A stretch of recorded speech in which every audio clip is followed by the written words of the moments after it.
حضرت عمر کے پاس ایک شخص آیا اور آ کے کہنے لگا، اے عمر، میں 2 سال بعد اپنے گھر آیا ہوں، میں 2 سال بعد اپنے گھر آیا ہوں اور میں اپنی بیوی کو حاملہ پاتا ہوں، اور میں نے اپنی بیوی سے سوال کیا، خوشی سے اپنی بیوی کے پاس 2 سال کے بعد آیا تھا، خوشی سے، مسرت سے، لیکن اس کی حالت دیکھی، حالت حمل میں ہے تو ساری خوشی کافور ہو گئی اور دل میں غم نے جگہ لے لی کہ 2 سال تو میں آیا نہیں، یہ میری بیوی حاملہ کیسے ہے؟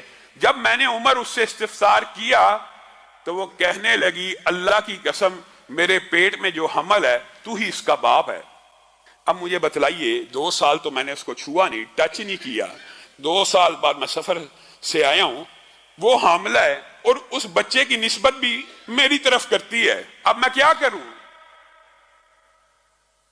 یہ صحیح اثر کے ساتھ، صحیح سندوں کے ساتھ جو حدیث یا اثار موجود ہوتے ہیں، منکرین حدیث ان کا بھی انکار کر دیتے ہیں، اور اللہ کی حکمت بھی اتنی عظیم ہے اس باب کے اندر کہ جس حدیث کا، جس اثر کا انکار کیا جاتا ہے اس سے ملتی جلتی آیت اللہ نے قرآن پاک میں نازل کی ہوتی ہے۔ جیسے آدم کی عمر کے حوالے سے منکرین حدیث نے انکار کر دیا، 1000 برس عمر کیسے ہو سکتی ہے؟ تو قرآن پاک میں اللہ نے نوح کی عمر 950 برس بیان کر دی وغیرہ۔ یعنی جس حدیث کا انکار ہوتا ہے اس سے ملتی جلتی آیت بھی، اس سے ملتا جلتا واقعہ بھی قرآن پاک میں موجود ہوتا ہے۔ اب حضرت عمر نے مشورہ کیا اور ارادہ کیا اس عورت کو رجم کرنے کا، اور حکم دیا اس عورت کو رجم کر دیا جائے۔ کون حکم دے رہا؟ خلیفۃ المسلمین۔ کون حکم دے رہا؟ امیر المومنین۔ کون حکم دے رہا؟ حضرت عمر، جن کے علم و فضل کے دنیا کے سارے امتی قائل ہیں۔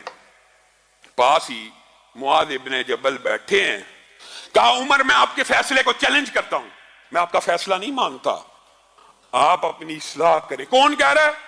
ایک رتبے میں، مقام میں کم درجے کا صحابی اعلیٰ درجے کے صحابی کو ٹوک رہا ہے۔ وجہ کیا؟ وجہ اس کے بعد دلیل ہے، یہ نہیں ہے کہ میں تیرے سے بڑا عالم ہوں، سب کو پتا عمر بڑے عالم ہیں۔ جس طرح عثمان قرآن کے قاری تھے لیکن حضرت علی نے آ کے ٹوک دیا، اسی طرح یہاں پہ معاذ ابن جبل حضرت عمر کو ٹوک رہے ہیں۔ لیس لک علی ما فی بطنہا، لیس لک، اے عمر، لیس لک، آپ کے لیے نہیں ہے، علی ما فی بطنہا سبیل، آپ اس عورت کو رجم میں سزا دینا چاہتے ہیں، ٹھیک ہے، یہ ملزمہ ہے، یہ ملزمہ ہے، مجرمہ ہے آپ کی نظر میں، آپ اس کو سزا دیں تو دیں، اس کو کس جرم کی پاداش میں آپ سنسار کر رہے ہیں؟ رسول اللہ کے دور میں بھی ایسے واقعات ہوئے تھے، شبیبہ غامدی آئی تھیں، رسول اللہ نے وضع حمل کا انتظار کیا تھا، سزا لاگو کرنے سے پہلے وضع حمل کا انتظار کیا تھا، کیونکہ پیٹ میں جو بچہ وہ بھی ایک جان ہے۔ ہمارے معاشرے میں بھی یہ غلط العام مشہور ہے، جی بچہ پیٹ میں ہو، ڈاکٹر بتا دیتے ہیں اس کا برین ابھی پورا نہیں بنا، اس کے اعضاء بھی پورے نہیں بنے، علماء نے جی، بعض علماء نے فتوے دیے ہیں جی اس کو ابارشن کر دیا جائے، اس کو قتل کر دیا جائے، اس کو ابارٹ کرنا جائز ہے۔ یہ آپ لوگوں نے خود کہانی بنائی ہوئی ہے، کسی عالم کا یہ فتویٰ موجود نہیں ہے، اور اگر موجود بھی ہے قرآن و سنت کے خلاف ہے۔ وجہ یہ ہے، زمین کے اوپر آنے کے بعد، دھرتی کی پشت کے اوپر بچہ جننے کے بعد بھی یہاں پہ کئی بزرگ ہیں جو معذور ہیں، کئی نوجوان ہیں جو معذور ہیں، کئی بزرگ ہیں جن کا دماغ کام نہیں کرتا۔ کیا کسی عالم دین نے یہ فتویٰ دیا جو بیمار ہے اس کو قتل کر دو؟ جس طرح دھرتی کی پشت کے اوپر کوئی بیمار ہے اس کا قتل کرنا حرام ہے، اسی طرح ماں کے پیٹ میں بچہ بیمار ہے اس کا قتل کرنا بھی حرام ہے۔ یہ آپ کو کسی نے مغالطہ ڈال دیا ہے کہ بیمار بچے کو قتل کر دیا جائے۔ کیوں کیا جائے؟ اگر بیماروں کا قتل جائز ہے تو پھر بوڑھوں کو بھی کر دو، پھر جن کی یاداشت چلی گئی ہے سب کو قتل کر دو، جو نوجوان معذور ہو گئے ان کو قتل کر دو۔ یہ خود ساختہ فیصلے، یہ من گڑت فیصلے، یہ قرآن و سنت کے خلاف ہیں۔ یہی بات معاذ ابن جبل حضرت عمر کو کہہ رہے ہیں، لیس لک علی ما فی بطنہا سبیل، اے عمر آپ عورت کو رجم کرنا چاہتے ہیں کر لیجئے، اس بچے کا کوئی قصور نہیں، ہم اس کو رجم نہیں ہونے دیں گے۔ حضرت عمر رک گئے اور کہا وضع حمل کا انتظار کیا جائے۔ عورت نے بچہ جنا،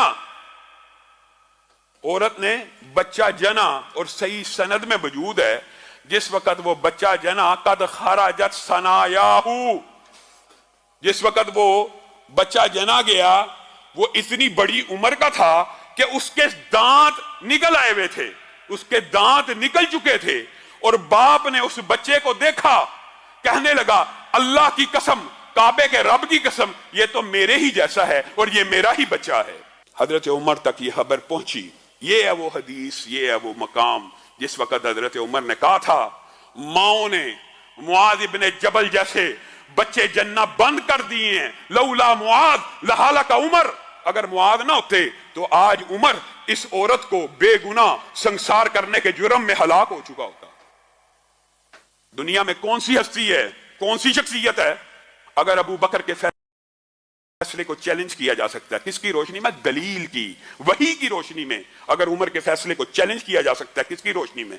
یہ نہیں فلاں نے کہا ہے، فلاں نے کہا ہے، معاذ ابن جبل نے کہا تو چیلنج ہو جائے گا، عبداللہ ابن عباس نے کہا تو چیلنج ہو جائے گا، نہیں، دلیل کی روشنی میں کائنات میں کوئی امتی ایسا نہیں ہے جس کے قول کو، جس کے فعل کو، جس کے عمل کو چیلنج نہ کیا جا سکے۔